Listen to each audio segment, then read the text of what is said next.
Today, we're going to crack open a 2,500-year-old guide to your own mind.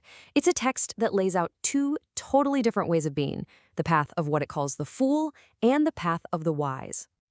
You know, it's a question we all think about, right?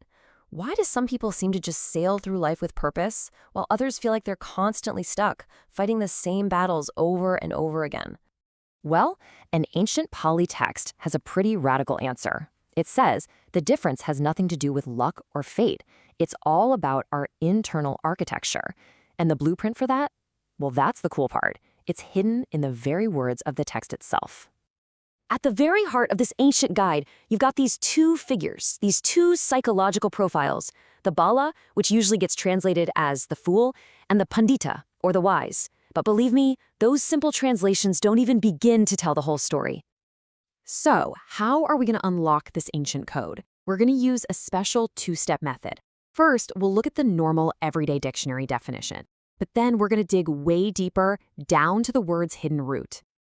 This method of getting to a word's root is actually an ancient practice called niruti. You can think of it like linguistic archaeology. We're dusting off the surface to find the original intended meaning. And this, right here, is the key that's going to unlock everything for us. All right, let's put our tool niruti to work. We're going to start with that first profile, the Bala. The text describes this not as a type of person, but as an inner state of being, one that's totally defined by conflict. So, the word is Bala. Seems simple enough, but what is it really pointing to? Okay, check this out. The standard dictionary translation gives us a fool or an immoral person. But when we apply niruti and look at the root, we get something way more insightful, undeveloped or immature. See that shift? It's not a moral judgment. It's more like a developmental diagnosis, a mind that's just out of sync with itself. And according to the text, this inner immaturity isn't just some feeling you keep to yourself. Nope, it spills out. It shows up as unskillful thoughts, unskillful speech, and unskillful actions. You know, things that cause harm to yourself and to other people. The text paints this incredibly vivid picture of the consequences. At the end of a person's life, all of those actions, they don't just vanish. They gather, kind of like a storm cloud. And this is just a brilliant illustration of that feeling. Your own past, which should just be a bunch of memories, becomes this looming, terrifying shadow that casts deep regret and fear over everything. But okay, what about the other path? Let's flip the coin and look at the total opposite of the Bala, the mind of the Pandita, which the text describes as an inner state of pure harmony. On the other side of the spectrum, we have the Pandita. Now, the dictionary calls this a wise or learned person, which kind of sounds passive, right? But the root meaning points to something much more active, one with insight or possessing clarity.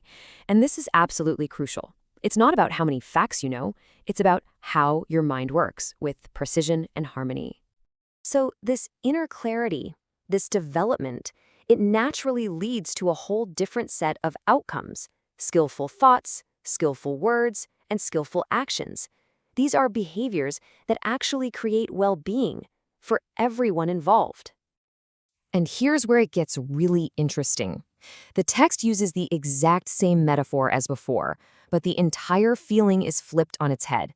The past still gathers at the end of life, but for the Pandita, that same mountain shadow isn't terrifying at all. It's a comfort. It's like cool, protective shade, a testament to a life that was lived with skill and purpose. It's a source of peace. So what's the end game here? Where do these two different mental paths ultimately lead? The text talks about destinations we usually translate as hell and heaven, but again, the root meanings show us they're actually much, much closer to home. The path of the Bala, that undeveloped mind, is said to lead to a state the text calls Naraya.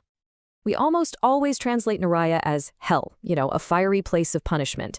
But look at its niruti, its root. Ni means without, and aya means exit. It literally means no exit. So it's not a place you're sent to. It's a psychological state you build yourself. It's a mental maze, a self-made trap of endless confusion and suffering.